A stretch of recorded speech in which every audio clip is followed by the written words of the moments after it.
Assalamu alaikum, our respected audience. We are here for the first online legal opinion program with a very senior advocate of Pakistan who's a reformer as well.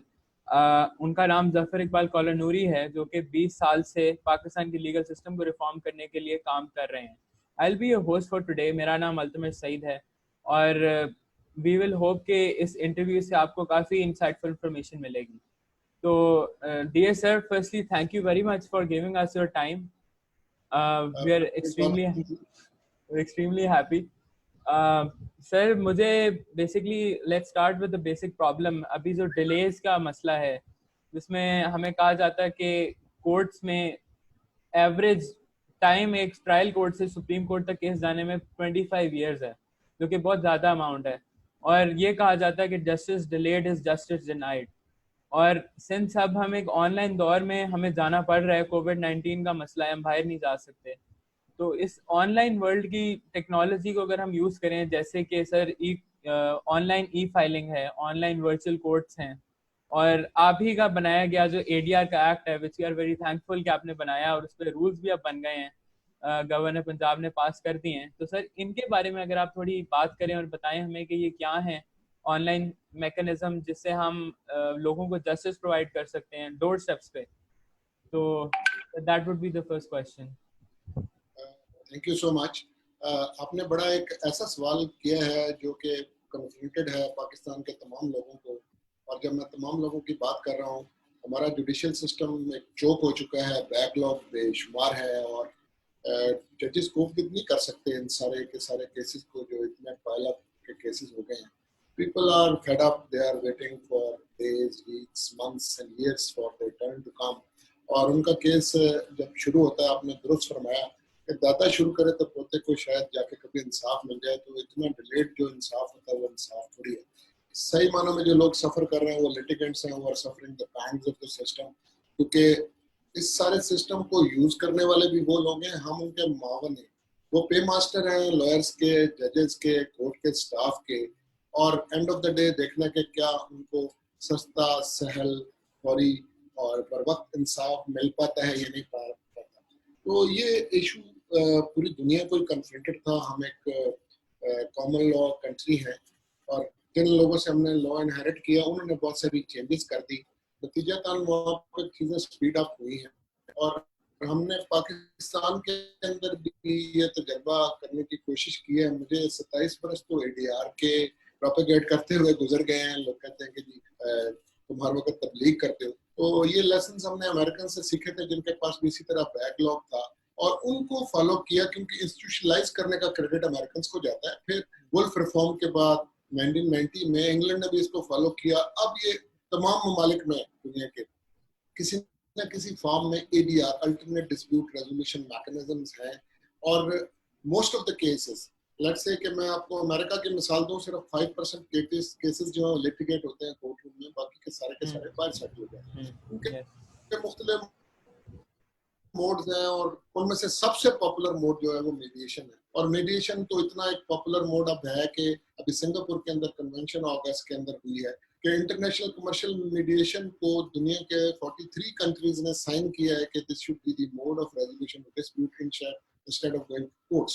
तो ये arbitration को भी even take over कर रहा है.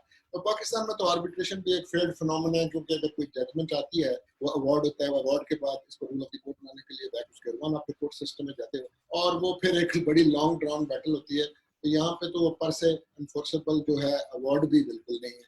खैर वो एक अलग एस्पेक्ट है. मैं आर्बिट्रेशन एक्ट पे भी काम कर रहा हूँ. मेरा बनाया हुआ एक आर्बिट्रेशन एक्ट भी इस वक्त असेंबली के अंदर पड़ा है. हुआ ये कि ये जो एडीआर का सिलसिला हमने शुरू किया था इस मुल्क में 2 डेकेड से ज्यादा हो गया और वो उस वक्त मैंडेटरी पैकिंग नहीं थी और हमने तजर्बा बड़ा कामयाब किया था. और 4 चीफ जस्टिस ऐसे थे. आपको एक चैंपियन की जरूरत होती है और हमारे चीफ जस्टिस जो है सिस्टम के अंदर बड़ी एक पावरफुल चीज है. अगर वो चाहे तब्दीली लाना तो आ जाती है, लेकिन अनफॉर्चुनेटली यहाँ पे चेंज ऑफ फेसेस के साथ जिस तरह पॉलिटिकल एक लीडर जो है उसके किए हुए काम को दूसरा अंडू करता है, इसी तरह जब जजेस चेंज होते हैं तो बहुत दफा इसको सेटबैक होता है. शुरू में 4 चीफ जस्टिस बड़े फ्रेंडली और रिसेप्टिव थे इसके लिए. वो जस्टिस एजाज निसार, जस्टिस शेख रियाज साहब और जस्टिस मियां अल्लाह नवाज और राशिद अजीज साहब, इन्होंने इसको बहुत सपोर्ट किया है इस प्रोग्राम को. और 1 साल और 4 माह हमने एक प्रोग्राम चलाया था लाहौर हाई कोर्ट में, जो कि अमेरिकन गवर्नमेंट की हेल्प के साथ था, और हमने अपने मीडिएटर्स को ट्रेन किया था। ये सिर्फ फैमिली केसेस में इंट्रोड्यूस करवाया, फिर हम इसको ऑर्डर 37 के नेगोशिएबल इंस्ट्रूमेंट्स के केसेस में लाए थे, और it was a huge success. फिर हमें लैंडलॉर्ड टेनेंट डिस्प्यूट्स में ले गए, फिर एक चीफ जस्टिस साहब है उन्होंने रोक दिया, फिर दोबारा इसको बैक ऑन रेल्स डालने के लिए हमें बड़ा वक्त लगता है। जहाँ तक कोर्ट एंड एक्स मीडिएशन का ताल्लुक है तो मंसूर अली शाह साहब ने आके इसको फिर एक चैंप किया इसको, और मैं उनके एडवाइजर कंसल्टेंट के तौर पे हमने पूरा एक ईडीआर का पूरा निजाम लाया, और इस दौरान में बहुत सारी लेजिस्लेटिव बैकिंग भी हो गई हुई थी। अच्छा मगर सर, हमने वो आपसे एक फॉलो अप क्वेश्चन है इसमें सर, कि अब जो सिंस कोविड-19 सेंटर्स बनाए और वो भी बड़े सक्सेसफुल। जी जी जी, मैं अब आज के हवाले से बात कर रहा हूँ। जब हम इस सूरत हाल में बैठे हैं तो हम एट डिस्टेंस हैं, तो बहुत ज्यादा जरूरत अब ऐसे मामलात की है कि आप केसेस को ऑनलाइन जो है वो डिसाइड किया जा सके। उसके लिए दो कॉन्सेप्ट्स हैं, एक ई फाइलिंग और दूसरा है वर्चुअल कोर्ट्स का कॉन्सेप्ट के हेयरिंग्स में। इसको हमने इस आइडिया को आपने और हमने मिलके ही जो है लोगों के लिए ये आइडिया फेंका था। एक स्ट्रेटेजिकल पेपर मैंने लिखा था और इम्प्लीमेंटेशन स्ट्रेटेजी दी थी, उसकी बेसिस के ऊपर एक डिस्कशन बड़ी ट्रिगर हुई है पूरे पाकिस्तान में। थैंक गॉड के वो लोग फिर उसको सुन रहे हैं। सुप्रीम कोर्ट के अंदर ऑनलाइन ऑलरेडी हियरिंग अब शुरू हो गई है। ये कोरोना वायरस वाला जो केस है, लाहौर रजिस्ट्री और कराची रजिस्ट्री के ऊपर उन्होंने वीडियो लिंक के जरिए हियरिंग की है। लाहौर हाई कोर्ट में ये तजर्बा अब शुरू हो गया। अभी जब मैं आपसे बात कर रहा हूँ तो कल की तारीख में यानी कि फ्राइडे तक 3 कोर्ट्स, चीफ जस्टिस साहब की अपनी अदालत, लाहौर हाई कोर्ट के चीफ जस्टिस साहब की, सीनियर प्रीमियर जज साहब की अदालत, और जो आईटी के जज इंचार्ज हैं बाकर नकवी साहब जिनकी मॉडल कोर्ट में बनी थी, तीनों के अंदर जो ना वीडियो लिंक से हियरिंग शुरू हो गई। एक बात तो हम ये कह रहे हैं कि आपको कोर्ट में अब क्राउडिंग आप नहीं कर सकते और आपने जल्दी चीजों को डिसाइड करना, तो ये वीडियो लिंक से हियरिंग, जैसे मैं अभी आपसे जूम से बात कर रहा हूँ, हम लेक्चर दे रहे हैं, लोग कर रहे हैं, तो ये पॉसिबल है कि हियरिंग आप कर सकें। लेकिन जरा ओवरऑल एक चीज समझने की जरूरत है, और वो समझने की ये जरूरत है कि आपको एक सॉफ्टवेयर डेवलप करना पड़ेगा, आपको एक पोर्टल बनाना पड़ेगा, और आपको ये करना पड़ेगा कि ये जो आपका सारे का सारा सिस्टम है ये वल्नरेबल टू साइबर अटैक ना हो। ये कंप्यूटर वगैरह अगर आपका हैक हो गया, जो कि सुप्रीम कोर्ट का पहले एक दफा हुआ था, ये दुनिया में बहुत बड़ा एक इशू है, तो उसे सेव करना है, और फिर इसकी लिंकेज बनानी है पुलिस के साथ, इन्वेस्टिगेटिंग अथॉरिटीज के साथ बनानी पड़ेगी। और आप ये देखेंगे कि ट्रेनिंग्स बड़ी मस्ट है, जिसपे मैं जोर देके कहता हूँ, बिल्कुल एक नया सिस्टम है।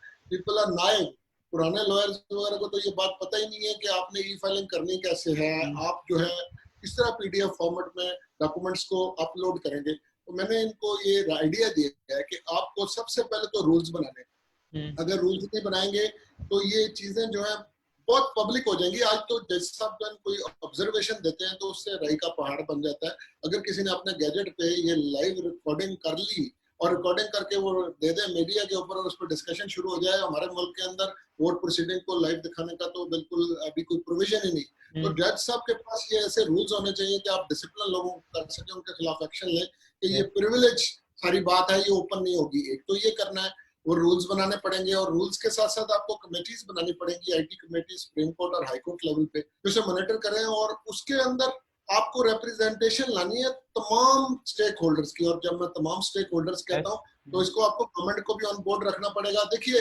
ये तो कोई मुश्किल मसला ही नहीं है कि लोगों की आप जो है ना ऑन वीडियो लिंक के जरिए से उनकी हाजिरी लगा सकते हैं, रिमांड देना और उसके बाद चार्ज फ्रेम करना, it's not a big deal.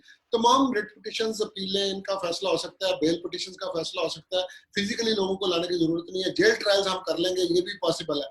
लेकिन ये आपको सिस्टम बनाने के लिए आईटी में लोगों को साथ लाना पड़ेगा। और ट्रेनिंग किसकी करनी है? ट्रेनिंग आपने जजेस की भी होगी, ट्रेनिंग कोर्ट के स्टाफ की भी होगी, लॉयर्स की ट्रेनिंग होगी, बार काउंसिल्स को, आपको जुडिशियल एकेडमीज को इन्वॉल्व करना पड़ेगा, आपको जेल अथॉरिटीज की ट्रेनिंग करनी है, आपको इन्वेस्टिगेटर की ट्रेनिंग करनी है, क्योंकि ये लिंकेज बन रही है सारी की सारी। और वो सिस्टम आप जब तक डेवलप नहीं करेंगे, और मेरा ये ख्याल है कि जहां तक ई फाइलिंग का और इसका ताल्लुक है, बाय वे ऑफ पायलट आपको लेट्स से लाहौर डिस्ट्रिक्ट में ले आए जहाँ पे हमारे पास वर्चुअल कोर्ट्स ऑलरेडी है, वो भी करें अलॉन्ग विद रूल्स। और ये जो आपने एडीआर की भी बात की है, इसके लिए एक लंबी बैटल करनी पड़ी है। सुप्रीम कोर्ट से मेरी एक पिटीशन एक्सेप्ट हुई थी, जिसकी बुनियाद पर पंजाब गवर्नमेंट को, मैं ऑथर हूँ इस लॉ का, जो पंजाब में बना और इसके रूल्स भी बन गए। लेकिन अभी इसको सचमुच इफेक्टिव करने के लिए एक एक्रेडिटेशन अथॉरिटी बनेगी, ट्रेनिंग मीडिएशंस वगैरह की भी होंगी। हर बंदा तो मीडिएटर नहीं हो सकता, तो एक्रेडिटेशन कैसे करनी है, वो ट्रेनिंग कहाँ पे जाके करनी है,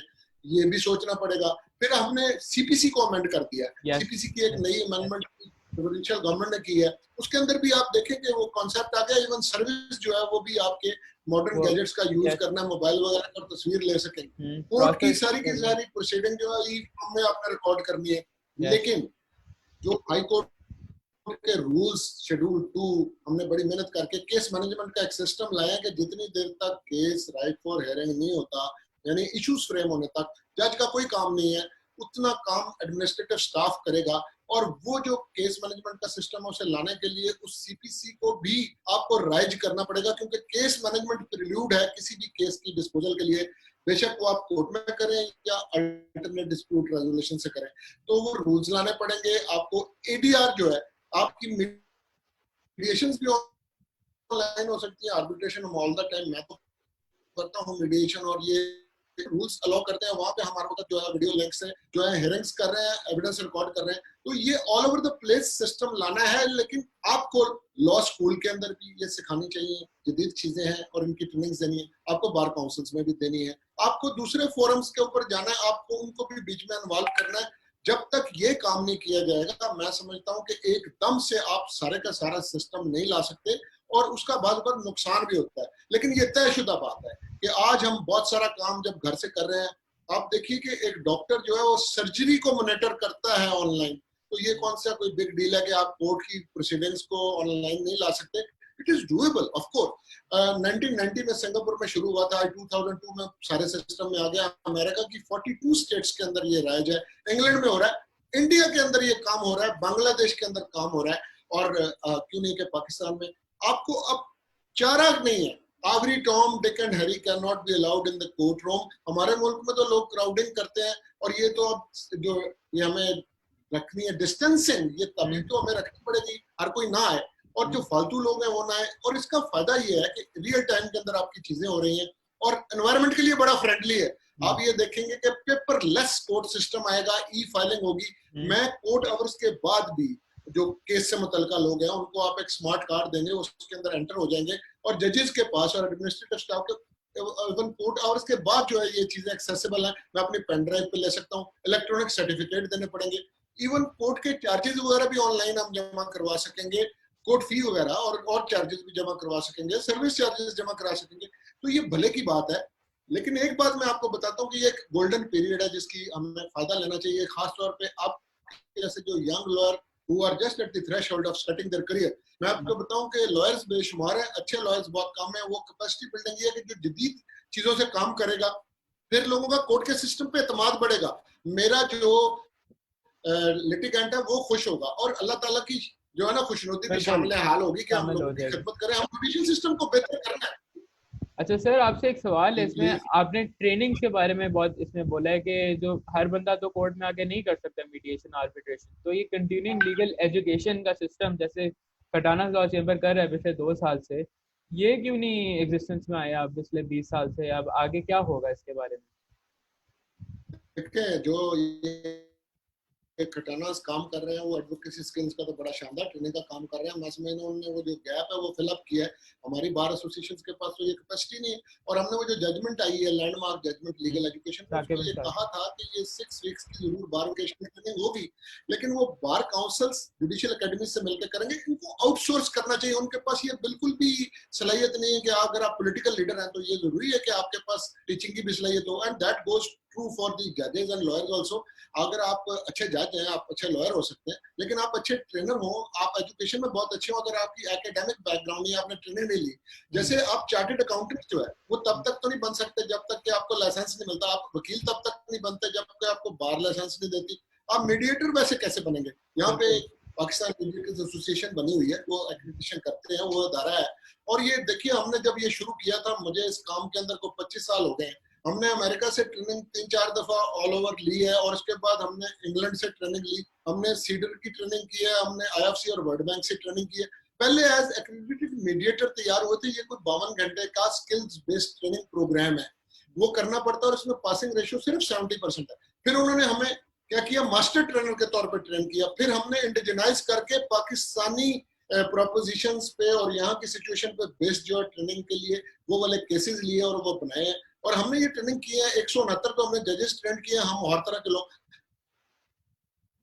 chamber of commerce and industry के अंदर एक मॉडल है, वहां पे भी ट्रेनिंग की हुई है। और लॉयर होना जरूरी नहीं है मीडिएटर होने के लिए, do all kind of people can be trained on this. लेकिन ये स्किल्स मेरे ख्याल से मीडिएटर वैसे तो पैदा होते हैं, लेकिन still you need to refine them, fine tune them.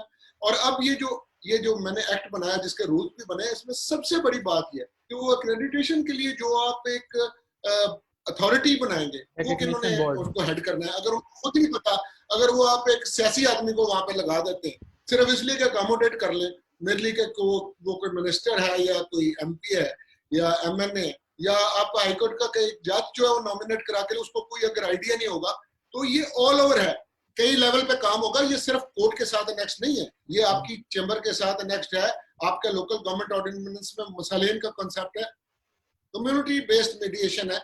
और प्राइवेट सेक्टर के अंदर लोग जो है सेंटर्स बनाएंगे, लेकिन उनकी कोई क्वालिफिकेशन और ट्रेनिंग तो मस्ट है ना। तो ये रेगुलेट किए बगैर कोई भी चीज बिल्कुल बेकार बात है। वही हुआ जैसे यहाँ पे आर्बिट्रेटर्स हमेशा रिटायर्ड जजेस होते हैं या रिटायर्ड इंजीनियर्स होते हैं, अब they are part of the problem not part of the solution. वो इतने बूढ़े हो गए होते हैं और उनके रिफ्लेक्सेस इतने स्लो हो जाते हैं कि 120 डेज में कभी आर्बिट्रेशन हुई नहीं, साल लग जाते हैं।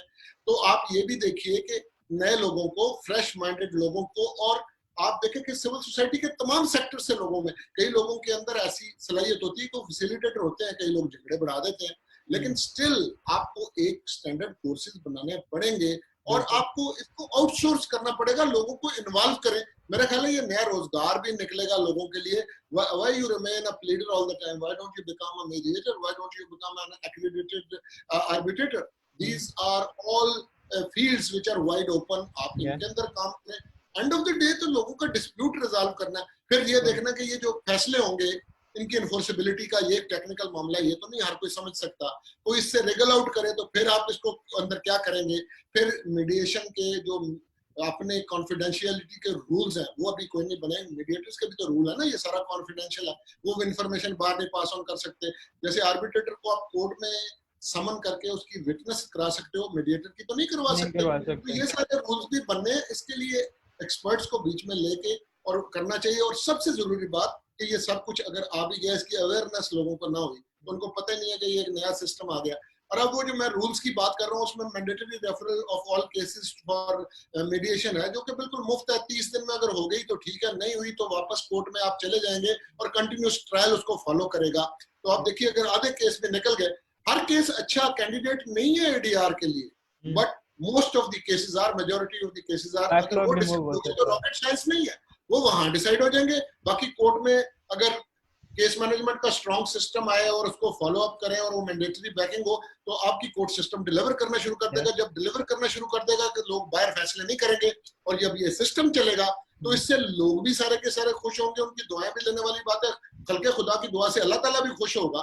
ये जो कोरोना की वायरस आई है, इसकी एक वजह ये भी तो है ना, अल्लाह मियां ने वेकअप कॉल दिया कि हम अपने अपनी ड्यूटी सही नहीं कर रहे, और वो जो बाकी ड्यूटी लोग नहीं सही कर रहे और बाबे अख्तियार है, तो हमारा जुडिशियल सिस्टम है ये भी परफॉर्म नहीं कर रहा। तो इसमें इंप्रूवमेंट करना मैं समझता हूँ हमारी जिम्मेदारी बनती है। और ये चल पड़ा तो लोगों के लिए इतना रोजगार क्रिएट होगा और जायज रोजगार क्रिएट होगा।